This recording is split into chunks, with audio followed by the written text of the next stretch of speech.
Bună, dragilor, și bine ați venit la o nouă etalare. Dragilor, de această dată vă invit să vă gândiți la o persoană dragă vouă și să vedem care este relația dintre voi, să vedem ce gândește această persoană despre voi, ce simte, ce stă la baza manifestărilor acestei persoane.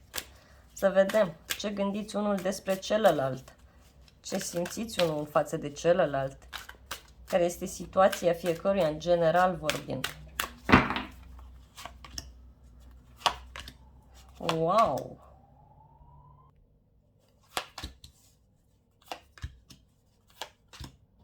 Wow, dragilor, dragilor! Totuși, aveți o energie foarte puternică la baza pachetului, un 9 de monede. În schimb, dragilor, discutăm despre un moment special, ca să spun așa. E vorba de un moment în care se cere de la voi să găsiți o soluție la o problemă financiară. Poate, cine știe, banii contează foarte mult în această relație.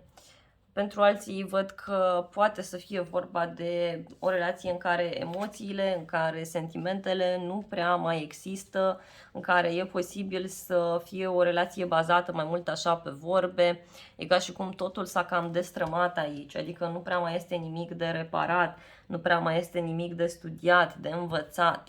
Hai să vedem ce e cu această regină de cupe dintre voi și această persoană. Poate e vorba de o femeie care este aici la mijloc, dar totuși eu simt că e vorba de o relație în care lucrurile sunt consumate destul de mult.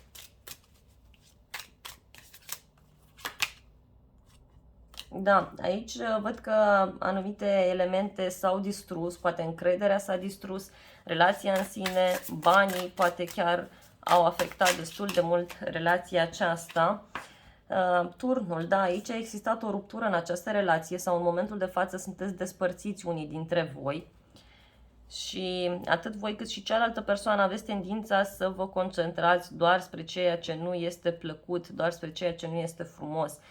Parcă a mai rămas doar o pasiune așa între voi, dorința de a încerca lucruri noi, dar eu simt că în cele mai multe cazuri voi treceți printr-o perioadă de renaștere a relației, dar totul depinde de voi.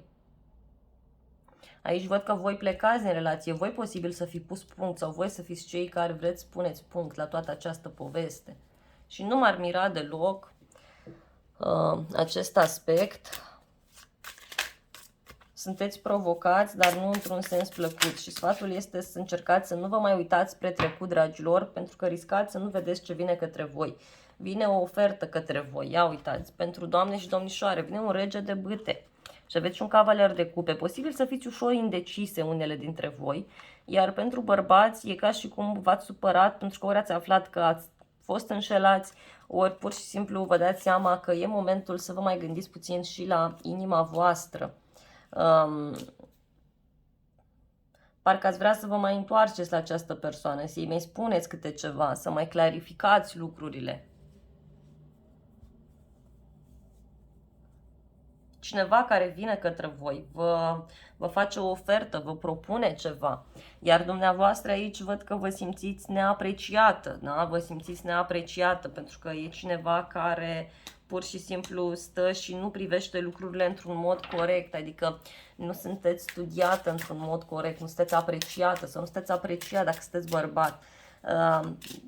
Dacă sunteți bărbat, iarăși văd aici o femeie în inima voastră, dar e o femeie care are probleme foarte mari financiare sau de sănătate sau care are probleme, știu eu, care țin de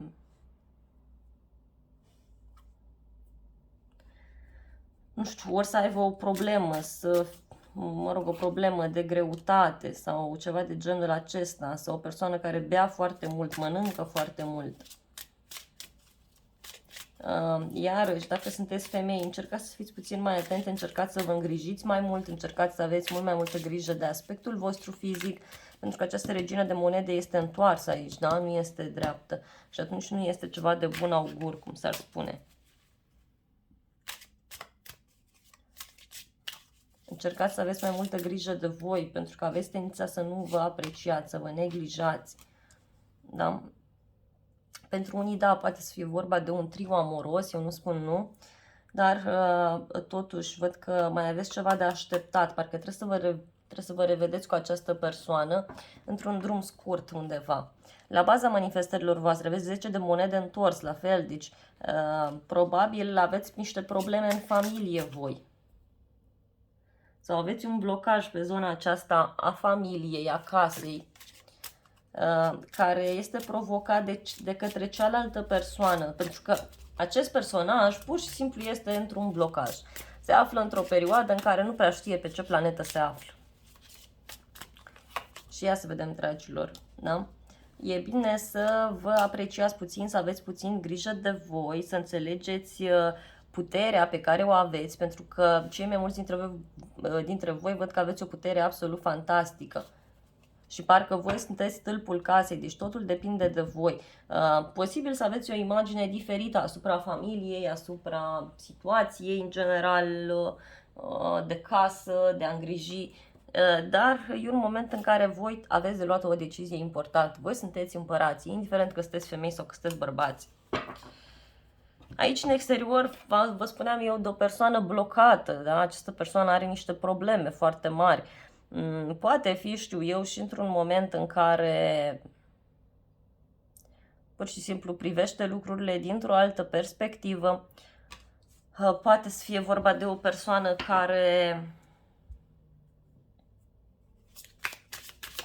se sacrifică, dar nu vede realitatea corectă această persoană.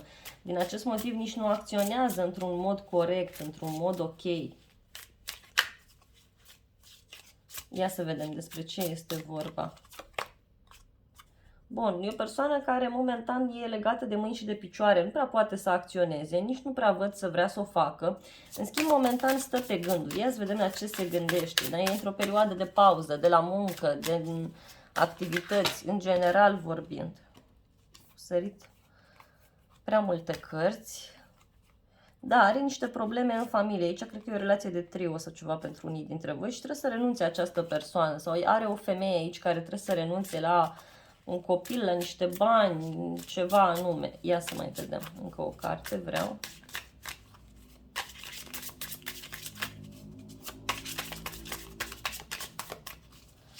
Aș vrea să sară ea, așa simt. Da, sar mai multe. Bun, asta este, lăsăm mai multe. Da, parcă această persoană tot stă, încearcă să-și găsească puterea, este foarte determinat de bani, deci foarte prins de bani și pur și simplu să știți că această persoană nu prea știe să-și exprime emoțiile, pur și simplu, nu că are ceva cu voi, nu are nimic cu voi, pur și simplu nu știe, nu are cum să-și exprime emoțiile, nu prea știe să comunice. În inima celelalte persoane, această persoană momentan, nu știu, parcă abia acum a făcut contact cu dragostea și o studiază, doar că a înțeles anumite lucruri greșit și momentan nu se uită unde trebuie, momentan studiază lucrurile într-un mod greșit, chiar distorsionat, aș putea să spun. Și e într-un moment în care parcă ar vrea tare mult să vă revadă, ar vrea foarte mult să discute cu voi.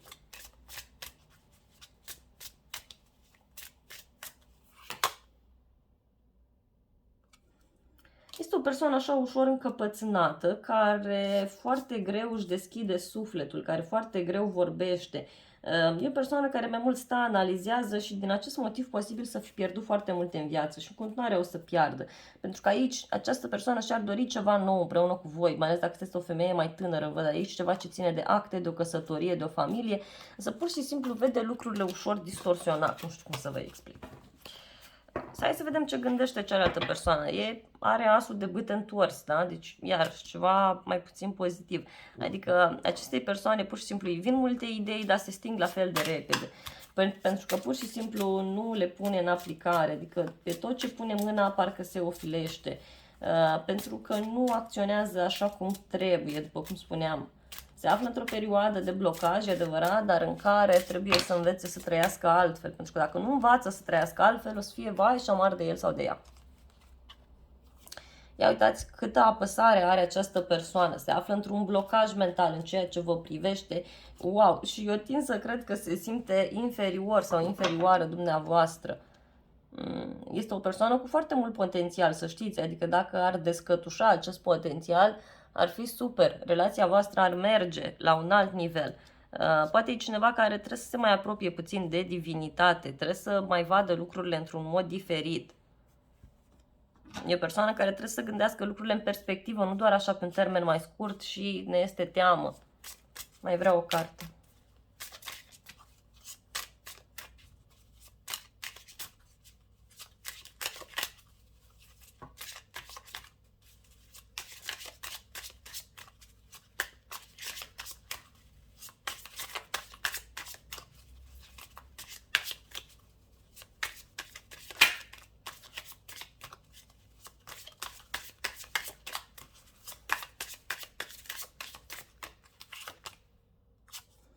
Da, e cineva care pur și simplu poate se simte prost că este în acest trio amoros, sau poate se simte prost, poate trebuie să renunțe la niște vicii, la niște lucruri.